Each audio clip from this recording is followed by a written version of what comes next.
you'll notice what they did was they did us a unique favor. They showed us the pericardial sac and they opened it up around the heart. As we follow that, Mr. Gilmore, we notice we got a unique structure here. We got the structure coming out of the heart, and this is going to be the ascending aorta. It gives rise to this arch. So we have the aortic arch, or the arch of the aorta. Then it becomes the descending thoracic aorta, if we can all see that. Now, we're going to identify two structures, one here and one here. This first structure, Mr. Gilmore, is called the brachiocephalic artery. The brachiocephalic artery is going to give rise to three unique structures. Those three unique structures, one here is going to be right subclavian, one here, right common carotid, and one here, left common carotid. So, Mr. Gilmore, do that again. They have a very small brachiocephalic artery. Then it has these branches coming off. The first one is going to be right subclavian artery. The next one is going to be right common carotid. And the next one is going to be left common carotid. Well, Mr. Gilmore, you got another structure over here. His name is left subclavian because we had a right subclavian artery, that is. Well, Mr. Gilmore, he has a branch coming off him going to the anterior thoracic wall. That's going to be internal what? Mammary. Internal mammary. Well, Mr. Gilmore, now I need to look for three important structures. That's correct. You're going to find there's three important structures coming off of this. One here, one there, and one here. Those three structures in order. I'm going to move this nerve out the way. Yeah, I'm still on the screen. The first one, Mr. Gilmore, that goes down, his name is vertebral. The second one is costal cervical. The third one is thyrocervical. Hold up, you talk too fast. We got the first structure that comes down, Mr. Gilmore. His name is vertebral. The second one that comes down, his name is costal cervical. And then the third one that comes down, Mr. Gilmore, his name is thyrocervical, in that order. Well, Mr. Gilmore, since you own left subclavian artery, how about you follow it all the way through? So this is left subclavian artery. Then when I hit these ribs, Mr. Gilmore, I'm going to change my name. I'm going to change my name now to axillary. To axillary. Well, Mr. Gilmore, I can't really see the arm now. So now we're going to focus on the arm. I will cut that off, but let's keep the party going. Is that fair? It's fair. You'll notice, Mr. Gilmore, after you cross the ribs, you change your name to axillary, but there is a large structure that comes and goes off right here. When this comes off, Mr. Gilmore, that's going to be called subscapularis. Once the subscapularis, Mr. Gilmore, I can't see that. Here it is right here. Once subscapularis comes off, I'm going to change my name again. I'm no longer going to be axillary. What are you going to call him now, Mr. Gilmore? I'm going to call him now brachial because he's now in the arm. How so? I gave off subscapularis, and now my name is brachial. But Mr. Gilmore, it goes through some little hole in a bone. Anytime we see a hole in the bone, we call it a foramen.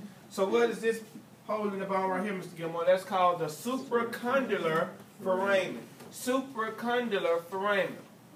Well, Mr. Gilmore, after the supracondylar foramen, we're going to change his name again. He's no longer brachial. His name is now radial. But Mr. Gilmore, the radial is going to keep going medial toward the thumb. He's going to go medial toward the thumb. But Mr. Gilmore, there's a branch right here. When that branch is off, Mr. Gilmore, he's going toward the pinky, so we're going to call him ulnar. Ulnar. Okay, Mr. Gilmore, I got that part. Go back into this neck. That's why I was confused at. The neck is what confused me. The rest of this didn't confuse me. All right, so let's look at this. We got some damaged structures here, but we're going to make this work. Let's try this now. What we're going to do is we're going to follow this left common carotid up, and then we run into a branch.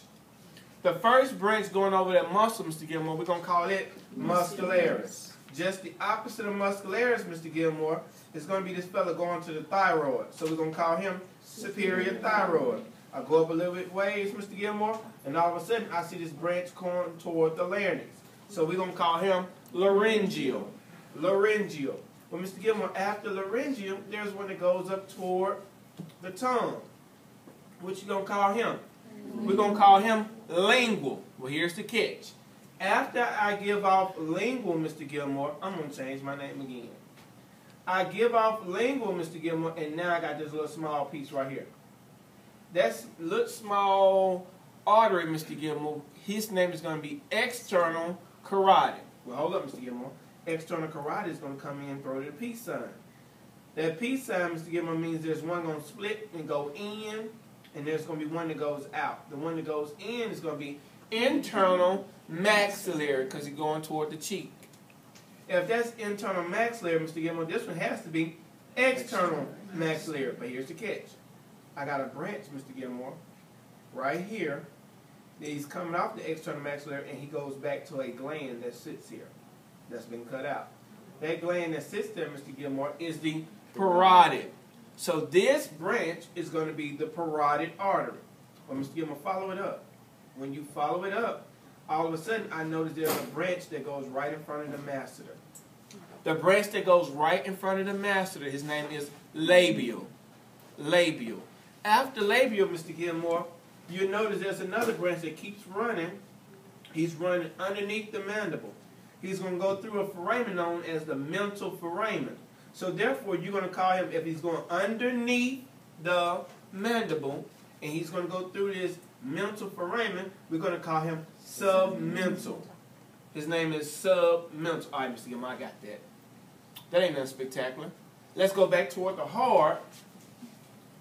And let's make sense out of what you know up here, Mr. Gilmore. Well, here's the catch. Let's do veins real quick before I go down. I got this vein, Mr. Gilmore, on the top. His name is superior vena cava. Well, Mr. Gilmore, superior vena cava comes up and splits.